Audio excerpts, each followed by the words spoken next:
조선 왕조로 들어가겠습니다. 조선 고려 왕조 500년을 이틀에 걸쳐서 우리가 다 봤죠? 고려 왕조 500년 머릿속 한번 쭉 생각해 볼까요? 918년에 세워진 고려가 1392년에 망했습니다. 고려 왕조 망하는 것을 우리가 잠깐 남겨놓고 왔는데, 그럼 고려 왕조는 새로 등장한 누구라고요? 신진 사대부, 이들이 고려를 무너뜨리고 새로운 시대 조선을 여는 주인공이 됩니다. 아시겠죠? 조선을 여는 주인공이 됩니다. 제가 젊었을 때 86년도 이쯤에 학원 나와가지고 그 90학번 애들을 처음에는 담임을 안 주니까 좀 이따가 담임을 했는데 90학번 애들을 처음으로 가르쳤어요. 그래서 89년에 졸업한 애들이죠. 걔들 1년간 재수시키고 90학번을 입학시켰는데 걔들이 다 70년 개떼였어요. 근데 걔들이 지금 이제 한참 사회 중추가 됐습니다. 여러분 나이쯤 아마 다 비슷비슷할 겁니다. 근데 걔들이 정치나 사회에서 중견이 돼가지고 이 사회를 끌어가는 주인공이에요. 그래서 저는 기대를 많이 합니다. 내가 가르쳐보니까 애들이 달라요. 그때 우리가 X세대 막 이런 걸 찾을 때 그 친구들이 등장했어요. 왜 X세대라고 구분했느냐? 여러분들이 다 그 세대 아닙니까? 그 전 세대와 그 인간이 달라요. 호모 사피엔스인데 좀 남다른 사피엔스였어요. 우리는 그때까지 워드 프로세스 치고 있었는데 워드 프로세스를 뛰어넘어서 뭔가 하려고 했던, 그러니까 뭐 그런 제너레이션이 달라질 정도로 괜찮은 사람들이었어요. 그 사람들이 드디어 발언권을 행사하고 지금 82학번인가 우상호 더불어민주당 그 원내대표하는 친구가 연세대학교 총학생회장 하던 애인데 걔가 386세 대표주자라고 볼 수 있거든요. 그런 친구들이 이제 정치에 일선에 왔어요. 그러니까 박지원이 뭐 그 늑다리들은 이제 갈참됩니다. 그만해야 돼요. 그러니까 옛날 마인드를 가지고 지금 계속 정치를 하고 있는데 그 사람들을 대체할 새로운 세력이 등장했어요. 고려도 마찬가지였어요. 고려도 원 간섭기 때 원의 밀부터 아버고 강대욱인 원에 친하게 지내면서 자기 기득권 이득을 다 챙겨준 놈들이 누구라고 그랬어요? 친원파라고 그랬죠. 그 친원파를 우리는 뭐라고요? 권문세족이라고 그랬죠. 이들과 대항하면서 애들이 컸습니다. 마구 밟았겠죠, 처음에는. 그죠?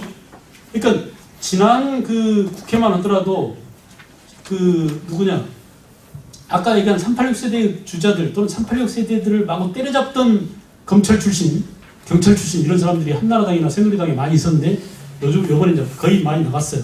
세대 교체가 좀 돼가고 있는 것 같아요. 그래서 일말의 기대를 하고 있습니다. 그래서 새로운 세대가 새로운 빛깔로 우리 대한민국을 칠할 가능성이 있다, 이렇게 보긴 하는데 아직 완전히 다 물갈이가 되지 않았어요. 여전히 기득권 세력이 남아있고 또 그 국회의원만 된다고 되는 게 아니잖아요. 언론이라든지 사법부라든지 특히 가장 썩은 게 대학이거든요. 대학이 제일 썩었어요. 이런 것들이 여전히 그 엄존하고 있기 때문에 그걸 어떻게 두들겨 깨고 사회가 지금의 트렌드에 맞게 세계 경쟁에 맞게 어떻게 내적인 경쟁력을 갖출 수 있느냐, 이런 것을 준비할 새로운 세대들이 등장했으면 좋겠는데, 고려의 모든 낡은 과거를 청산하고 새로운 세상을 열 사람들이 커가고 있었습니다. 이게 누구라고요? 신진 사대부. 그죠? 그래서 우리가 이름을 봐보세요. 이름을. 왜 사냐? 공부한 사람들이다, 선비다, 이런 뜻이죠. 그래서 왜 사냐 하면 이들은 뭘 공부한 사람이라고? 성리학을 공부했던 사람이에요. 성리학을. 그죠? 그리고 또 뭐예요? 대부예요. 대부. 그래서 대부란 뭐예요? 관직자라는 얘기죠. 관료라는 얘기, 관리. 그죠? 그래서 뭘 통해서 올라왔다고요? 과거를 통해서. 언제 올라왔었어요?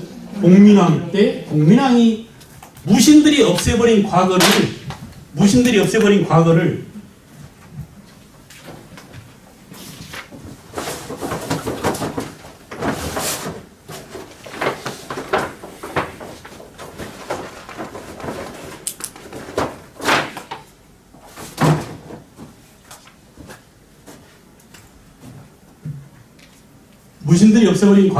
공민왕이 새로 부활시켰잖아요. 그래서 공민왕 때 신진 사대부가 대거 정계에 진출했어요. 진출한 시기가 공민왕 때 정계에 대거 진출하게 됐다. 알겠죠? 그래서 이렇게 권문세족과 서로 대립관계를 형성하고 있었다. 근데 문제는 뭐냐? 우왕 때쯤 되면 신진 사대부가 분열됩니다. 하나는 뭐라고요? 온건파. 그래서 고려왕조를 그대로 유지하자. 리모델링파죠. 아파트 할아버지 말고 아직 쓸만하니까 대충 배관이나 전기나 이런 시설들 인테리어는 좀 달리해서 그냥 쓰자. 이게 바로 뭐예요? 온건파. 안 돼. 이 낡은 집을 완전히 헐고 새 집을 지어야 돼. 재건축파죠? 누구 했어요? 혁명파입니다. 혁명파. 이렇게 혁명파와 온건파로 갈라지더라. 결국 온건파가 소수일까요? 다수일까요? 항상 이런 사람들이 다수예요. 그리고 뭐가 소수예요? 혁명파가 소수예요. 소수지만 이들이 누구랑 손잡고? 신흥 무인과 손잡고 이들이 조선을 건국하게 됐다. 그죠? 이들이 조선을 개창하게 되었다. 그래서 또 볼 필요가 있습니다. 신흥 무인. 왜 신흥 무인이냐? 옛날 무신난을 일으켰던 무인하고 구분하자고 그랬죠. 그래서 뉴 무인이에요. 고려시대 무인이 두 종류가 있잖아요. 문벌기족 이 개새끼들 말이야. 과거도 시행하지 않고 우리한테 땅도 주지 않고 해가지고 그죠? 정중구 이의방 이런 놈들이 문벌기족 다 죽여버렸잖아요. 그때 그 구닥다리 일자무식 글자도 모르는 과거 시험 보지도 올라오지 않고 과거 시험도 보지 않고 올라온 이놈들과는 다르게 새롭게 그러니까 아직 과거는 아니지만 새롭게 그 등장한 이 무인들은 누구를 격퇴하면서 힘을 키웠어요? 이 사람 때 많이 쳐들어온 누구? 홍건적 외구. 원이 아니라 홍건적이죠. 홍건적 그리고 외구예요. 외구를 격퇴하면서 뭘 많이 세워요? 공을 많이 세워요. 공을. 알겠죠? 네. 그래서 옛날 무인과 구분되는 뉴 무인이에요. 새로운 신흥 무인들이에요. 그래서 그 신흥 무인들이 이들과 손잡고 소수였지만 힘이 있었어요. 그래서 이들이 드디어 1388년에 뭘 했다고요 아까? 위화도 해군을 단행하고 그래서 군사적으로 정치적으로 힘을 갖습니다. 그죠? 왜? 이 정치 권력으로 이 군대로 이놈들을 다 쓸어버리고 온건파를 제거하고 이때 누가 제거돼 이제? 정몽주가 제거되겠죠. 그죠? 정도전에 의해서 정몽주가 제거되겠죠. 그리고 어떻게 됩니까 이제? 그리고 위화대군 이후에 1391년에 과전법을 공포하고 그리고 1392년에 조선왕조를 개창하게 되었다. 이 과정. 그죠? 이 과정. 그래서 우리가 고려의 멸망이 곧 그 다음 세대인 조선의 개창이었어요. 완전히 달라졌습니다. 완전히 사이가 바뀌었죠. 그러니까 완전 밭을 들러 엎은 거랑 마찬가지예요. 알겠죠? 이 사람들이 집권했다면 찔끔찔끔 고치다가 또 다른 모순에 빠졌을 텐데 완전히 들러 엎었어요. 완전히 들러 엎어야 몇 년 가겠어요? 500년이 가죠. 그러지 않겠어요? 찔끔찔끔 개혁하면 어때요? 한 10년 뒤에 또 난이 일어나거나 외적의 침이 내부적인 문제가 생기지 않으면 외부에서 쳐들어올까 하니까 반드시 그래요. 반드시. 우리가 약한 모습 보이면 안에서 바이러스가 생겨서 병이 들거나 아니면 외부에서 공격당하고 맞아 죽거나 이럴 텐데 이걸 완전히 뜯어 고치려면 환골탈퇴해야 돼요. 그 환골탈퇴하는 게 뭐냐? 정치가들 다 쓸어버리고 기존에 있던 경제기반 다 무너뜨려야 됩니다. 그 기존에 있는 경제기반을 무너뜨리는 게 바로 뭐예요? 과정법이었어요. 기존 정치가들 다 쓸어버리는 게 뭐예요? 위화도 해군이었어요. 그래서 정치, 경제 완전히 들어바꿨죠. 나라 이름만 바뀐 게 아니에요. 완전히 바꿨다는 얘기예요. 그래서 우리가 고려를 뭐라고 그랬어요? 중세라고 한다면 조선을 뭐라고? 근세라고 하더라. 알겠죠? 이렇게 근세 조선을 열어젖힌 사람들이 누구다? 신진 사대부들이다. 그 중에 대표 선수가 누구라고 그랬어요? 정도전이다. 정도전만 알아두지 마시고 정도전 이외에도 요걸 시행한 사람. 경제가 중요합니다. 항상. 지금도 경제지만 경제 때문에 나라 사람들이 힘들고 온 백성이 죽겠다라고 말한 게 한두 해가 아니에요. 매년 선거 때마다 경제가 문제라고 한다든지 경제가 중요해, 일자리 창출이 중요해, 먹을 게 중요해, 부국강병 이게 언제부터 나온 거예요? 옛날부터 나왔어요. 그냥 삼국시부터 나온 얘기예요. 그게 나라가 생긴 일에 계속 나온 얘기입니다. 아시겠죠? 그래서 결국 과전법을 공포한 사람은 조준이에요. 이름 말로 한번 해볼까? 누구라고요? 조준. 알겠죠? 조준. 그 밖에 권근, 하륜 이런 사람들이 많이 있었어요. 그죠? 여러 사람도 있었지만 가장 중요한 대표 선수 그러면 정도전 그리고 조준입니다. 그야말로 조선이라는 새 나라의 정치적인 설계를 한 사람은 누구라고 볼 수 있어요? 정도전입니다. 아주 대단한 사람이 정도전. 아시겠죠?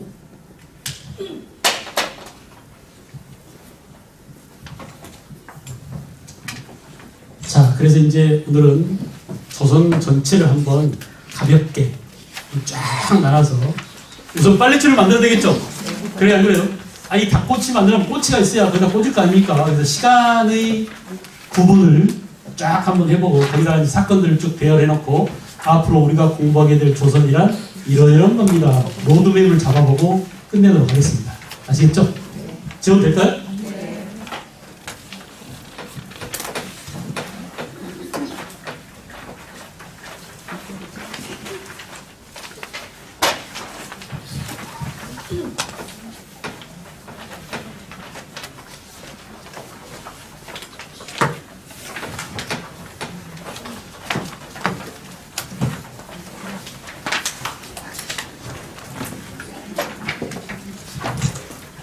자, 제가 몇 번 말씀드린 것 같아요. 이미 우리는 한번 나라를 세우면 기본이 500년이다. 두 개 왕조, 고려도 500년, 조선도 500년. 고구려 백제 700년, 그죠? 신라 몇 년? 1000년. 그러니까 어마무시한 그런 나라입니다. 전 세계적으로 이렇게 나라가 발전한 이런 패턴을 보이면서 나라가 발전한 나라가 거의 없어요. 알겠죠? 그래서 대단한 그런 나라에 태어나신 것을 축하드립니다. 자기 마음대로 태어난 사람 없잖아요. 생각해보세요. 대단한 나라에 사는 자부심을 느껴야 됩니다. 시리아에서 태어났다고 생각해보세요. 그럼 저죠? 구마모토 산이라고 생각해보세요. 여러분들이 공간이나 시간이나 사람들 이런 면에서 굉장히 지리적으로 또는 시간적으로 좋은 사람과 좋은 시대와 좋은 장소에서 태어났다는 것을 자랑으로 얘기해야 될 겁니다. 그죠? 그리고 그걸 누릴 수 있는 자격을 갖춰야 됩니다. 잘 누리세요. 이웃들이 되게 중요하죠. 이웃들이. 그러니까 하필이면 여기 태어나가지고 하필이면 동시대에 함께 살게 된 너와 나예요. 그죠? 얼마나 반가운 존재예요. 이게 불가에서 말하는 그런 관념적인 우리가 이렇게 만나려면 몇만 년 만에 한 번 바다 위로 떠오르는 그 거북이가 난파선 이 구멍에 모가지가 쏙 들어갈 정도 확률로 우리가 사람이 만난다는데 그런 관념적인 것이 아니라 정말 그냥 쉽게 생각하더라도 하필이면 대한민국에서 하필 이 시대에 같이 태어나가지고 경기 평생학습관에 같이 나란히 앉아 공부했는데 얼마나 인연이 깊은 겁니까? 그런 의미에서 우리 조선을 한번 정리해보자고요. 조선은 몇 년에 세웠다고? 1392년 됐죠. 이제 우리가 지금 몇 번 적어있잖아요. 뒤에서 하고 앞에서 하고 이렇게 하면서 이렇게 해서 외우지 않아도 따로 외우려고 하지 않아도 역사가 암기 과목이라고 암기하지 않아도 자꾸 하다 보면 자동적으로 몸이 반응할 수 있도록 만들어주자 이런 거예요. 그러니까 빠지지만 않으면 이렇게 되는데 빠져버리면 이게 듬성듬성 기와장 빠지면 되게 보기 흉하잖아요. 멀리서 봐도. 그러니까 쫙 이게 고르게 쫙 배치되어 있으면 자동으로 몸에 익혀서 나오게 돼 있어요. 다시 1392년에 세워지고 망한 것은 1910년이죠. 그래서 반으로 접읍시다. 항상 우리가 하는 방법이 이거죠. 한 시대, 한 왕조사를 반으로 접으면 고려는 1170년 무신정이다. 조선은 딱 100년 뛰고 200년 뛰고 1592년. 쉬워요? 어려워요? 되게 쉽죠? 그래서 1592년 뭐라고요? 임진왜란입니다. 외란이 두 차례 있었죠. 임진왜란과 정유재란이 있었죠. 하나 묶어서 그냥 외란합니다. 또 더 엄밀히 말하면 외란만 있지 않고 또 뭐가 있었어요? 호란도 있었죠. 그래서 그 중에 대표 선수 누구예요? 1592년 임진왜란이에요. 알겠죠? 그러나 이제 사실은 임진왜란이 발발한 연도가 1592년이지만 나중에 호란도 있다. 라면서 염두에 두시고요. 자, 그래서 앞에 15세기하고 16세기 얘네들을 묶어서 우리는 뭐라고? 조선 전기라고 볼 수 있다. 이게 바로 뭐냐? 이거를 근세라고 한답니다. 말로 해봅시다. 뭐라고요? 근세. 조선 전체를 근세라고 하지 않아요. 조선 외란, 호란 이전만 떼어놓고 뭐라고? 근세라고 한답니다. 알겠죠? 잠깐 리마인드 한번 해봅시다. 머릿속으로. 우리가 아까 아까 전에 말이죠. 마르크스의 역사 발전론을 쭉 얘기했죠. 네. 다시 한번 해볼까요? 이거 맨날 해도 중요하니까. 원시 공산사회, 고대 같이. 원시 무슨 사회? 공산사회. 고대 노예제 사회. 중세 봉건 사회. 근대 자본주의 사회. 그리고 사회주의. 이렇게 가야 된다고 했는데, 그런데 우리나라는 똑같은 그런 발전을 겪지는 않았어요. 그래서 우리는 어떻게 했냐면, 자, 중세 고려까지 왔었죠. 그리고 뭐가 와요, 이제? 근대로 넘어가지 않고 뭘로 왔어요? 근세로 왔어요. 왜 근세냐? 이게 좀 껄쩍지근하긴 한데, 근대도 아니고 중세도 아닌 애매모호한 시대라서 근세라고 한다 이겁니다. 아시겠죠? 네. 아직도 중세적인 요소가 강해요. 우리가 중세 고려시대 그러면 봉건사회 그랬잖아요. 네. 봉건사의 특징이 딱 두 가지예요. 하나는 신분제다, 신분제. 그러니까 맨 위에 왕족, 그 다음에 귀족, 그죠? 그리고 농노. 그래요, 안 그래요? 1신분, 2신분, 3신분 이렇게 돼 있잖아요. 네. 그러니까 그게 서양 중세의 사회 모습이라면, 신분제라면, 우리도 고려시대에 맨 위에 문벌귀족, 그 다음 뭐가 있었어요? 양인, 그리고 노비, 이렇게 있었잖아요. 이런 엄격한 신분제 사회였다라는 점에서 중세적이었어요. 조선도 마찬가지, 조선도 양반 상놈이 엄격히 구분되는 신분제였죠. 네. 이런 면에서 볼 때 어때요? 여전히 고려적인 요소가 있다. 중세적인 요소가 있다. 그죠? 그런데 고려보다 훨씬 발전된 측면이 있었어요. 문관, 가거만 있던 고려하고는 달리 조선시대는 문관, 무관, 양반 시험이 있었어요. 그죠? 동반, 서반, 문관, 과거 본 사람을 동반, 서반, 과거 본 사람, 그러니까 무과, 과거 본 사람을 서반이라고 그랬죠. 얘들을 묶어서 뭐라고? 양반, 동서 양반이라고 그랬잖아요. 이렇게 관료제가 만들었다는 점에서, 그죠? 또 하나는 고려시대는 토지제도가 고려시대는 주로 농장제였어요. 개인들이 건문세족이나 이런 놈들이 땅을 많이 갖고 있었는데 이걸 다 뺏어가지고 국가 소유 땅을 많이 만들었어요. 그래서 국가가 공권력에 의해서 양인들한테 토지의 경작권을 나눠주고 세금을 제대로 얻었습니다. 이런 면에서 한 단계 더 진전된 서양의 근세와 비슷한 그런 사회라는 점에서 우리는 뭐라고요? 근세라고 해요. 근세. 그래서 비교하자면 서양으로 말하면 서양의 14세기와 15세기 사이에 뭐가 있었어요? 르네상스가 있었다. 르네상스. 또 뭐? 신학로 개척. 그리고 종교개혁. 이런 일들이 일어난 서양도 이 시대를 되게 근세라고 하거든요. 근대 태동 이전기에 근대의 싹이 발아되기 시작한 그런 데를 근세라고 하는데, 근세. 우리는 조선 전기를 이렇게 근세라고 한다. 알겠죠? 아예 나온 김에 조선 후기는 17세기하고 18세기 그리고 이제 19세기, 여기가 19세기 이렇게 되겠죠? 자, 우리가 조선 후기는 근대라고 하기에는 너무나 미흡해요. 그죠? 그래서 조선 후기는 뭐라고요? 근대의 태동기라고 여러분들 배웠죠? 그죠? 그래서 완전히 근대는 아니다. 왜냐?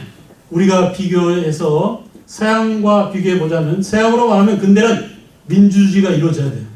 뭘 통해서?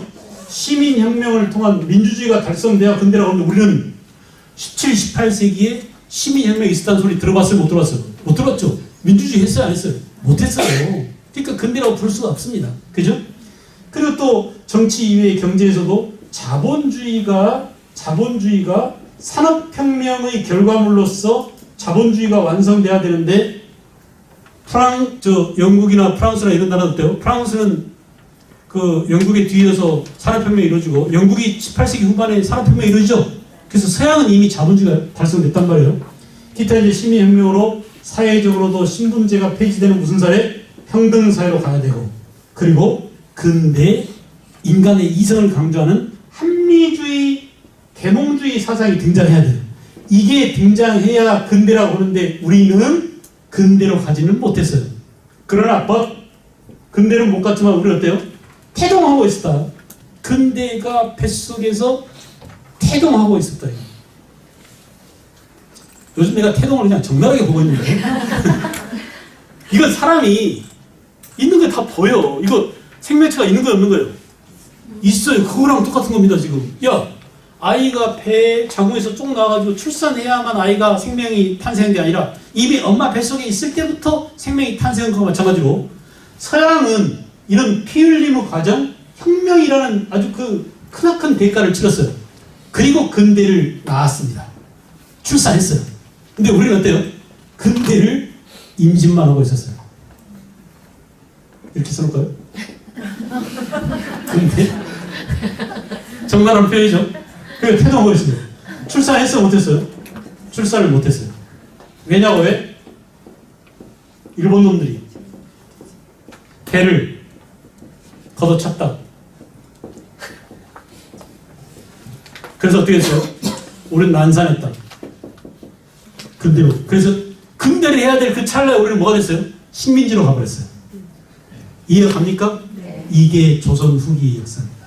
알겠죠? 그래서 이것들을 우리가 적나라하게 배울 거예요. 다시 이제 큰 틀에서 이건 좀 세계사랑 막 비교해서 왜 우리가 시대를 잘라야 되느냐, 왜 나누느냐라는 문제를 먼저 했고, 먼저 외란 이전과 외란 이후가 달라지는 것은 바로 성격이 다른 것은 조선 전기는 근세라고 하고 조선 후기는 근대의 태동이라고 하는데, 이렇게 근세는 아직도 중세적인 요소와 근대적인 이런 근대적인 것들이 가미되어 있기 때문에 우리는 조선 전기를 근세라고 한다.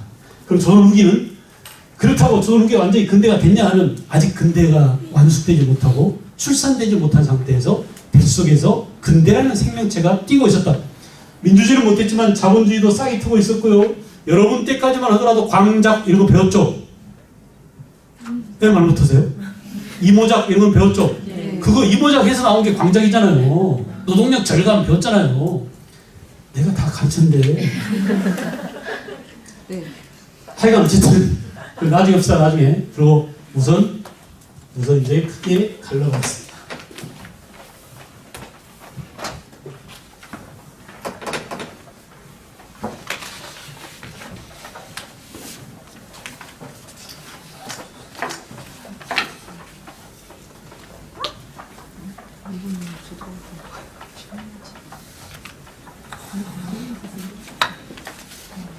그래서 우선 이제 기준점을 잡는 게 중요하죠. 외란을 기점으로 해서 외란 이전을 조선 전기, 외란 이후를 조선 후기라고 한다. 봐봐요. 아주 쉬워요. 패턴이 고려하고 비슷해요. 항상 나라가 세워진다고 나라가 온전히 세워진 건 아니죠. 세워진 다음에 어때요? 네. 그러니까 새 집에 이사하고 난 뒤에도 그게 내 집으로 정착되려면 한참 동안 필요하죠. 가구도 다시 재배치해야 되고 냄새도 다 빠져야 되고, 그죠? 이리저리 옮겨보기도 하고 이런 인테리어 과정이 필요합니다. 그래서 이렇게 조선이 건국된 이후 약 100년간 그래서 조선을 완성시킨 임금이 있었으니 누구라고? 성종이라고. 고려 때도 누구라고요?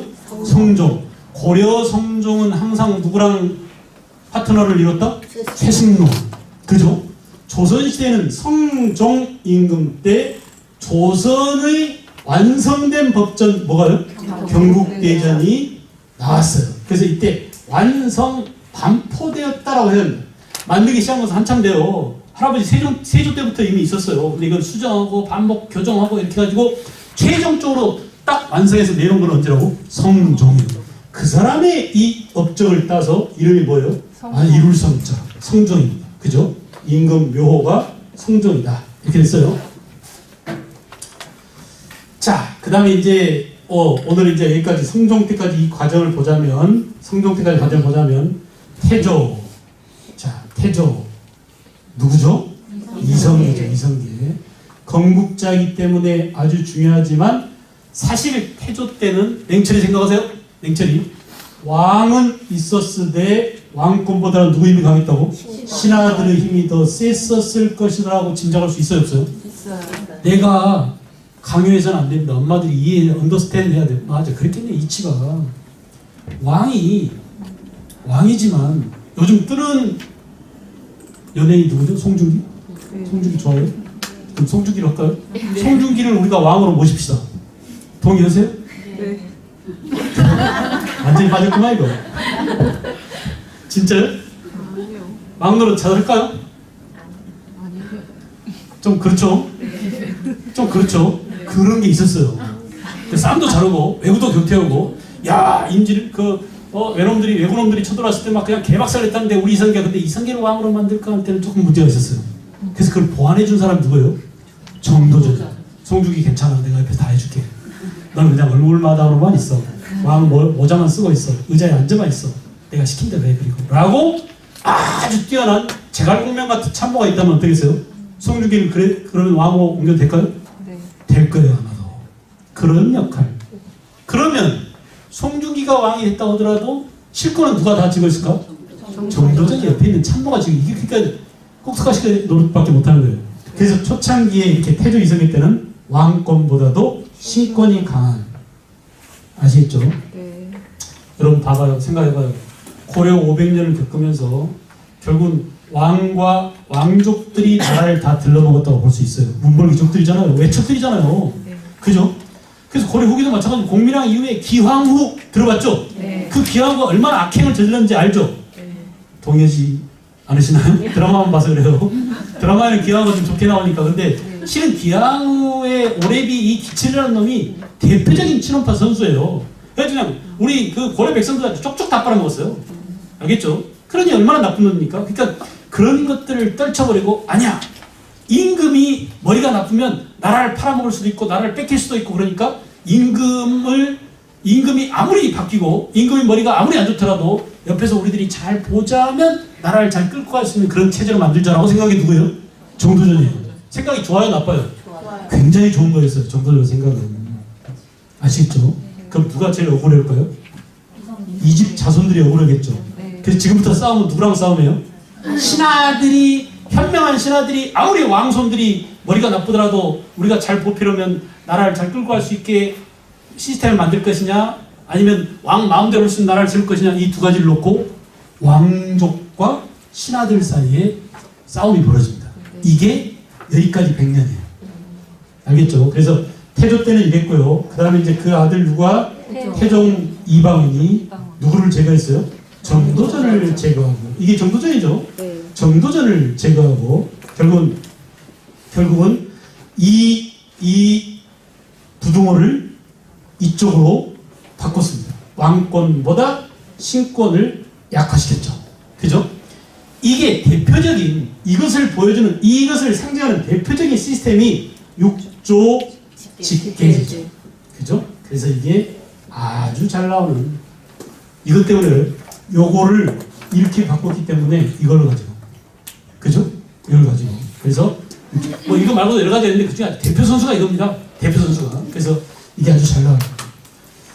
자, 뭐 그 다음에 태종의 아들 누구예요? 세종이 있었죠. 세종. 그래서 세종 때는 요거를 다시 왕권과 신권을 뒤집지 않고 그러지 마.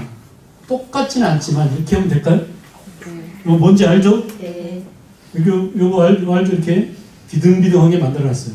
그래서 왕권과 신권에 이렇게 씁시다.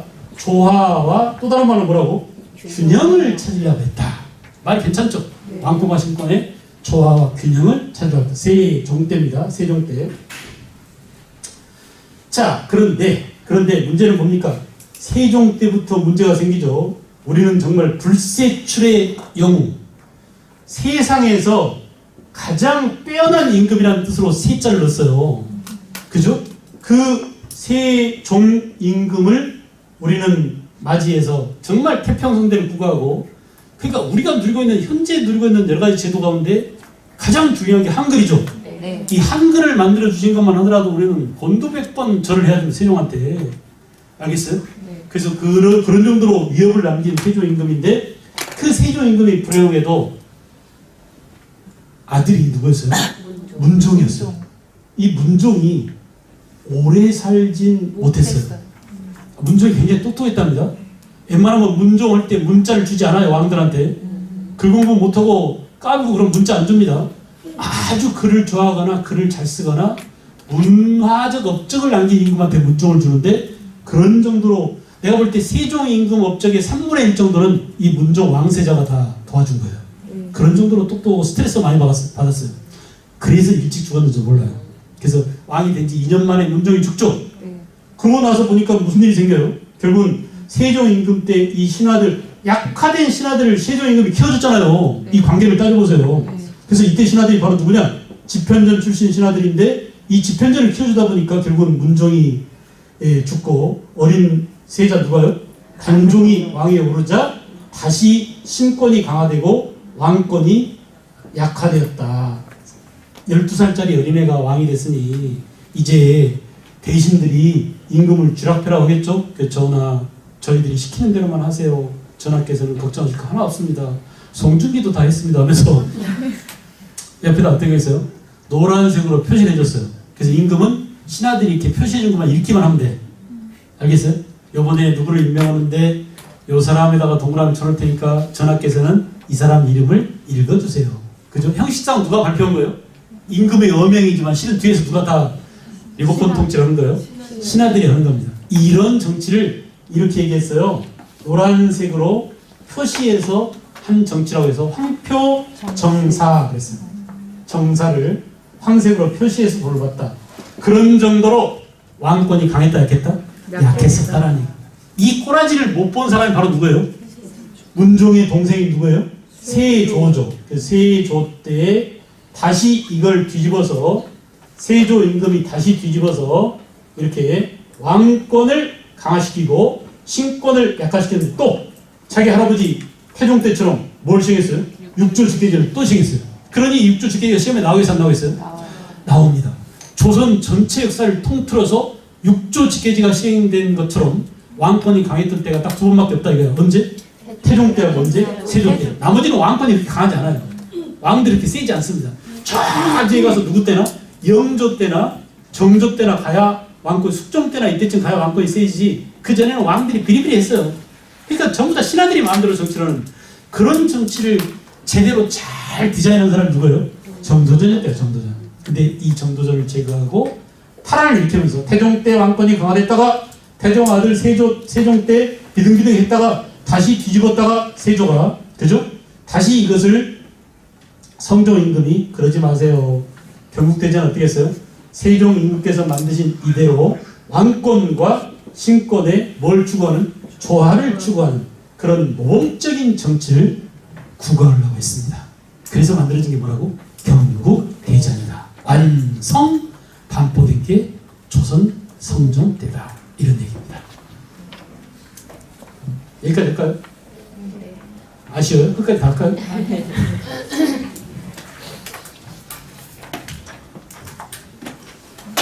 어차피 이제 다음 시간에 또 시작해도 이걸 또 써놓고 해야 되지 않을까요? 제 패턴을 봤을 때 그냥 다시 못하겠죠. 다시 다음 시간에 또 한번 정리하면서 끝까지 정리를 하고 또 책을 통해 정리하고 앞으로 2번 정도, 이틀 정도 더 남았습니다. 그리고 시간수로 보면 4번 정도 이렇게 남았는데 그 사이에 조선 여기까지를 이렇게 맥락 정리하고 책을 통해서 개념 정리하고 이렇게 두 가지를 동시에 해서 이번 학기에는 여기까지. 그죠? 그러니까 풍선 내용은 이전까지, 근현재 들어가기 전까지. 알겠어요? 여기까지 정리하도록 하겠습니다. 수고했습니다.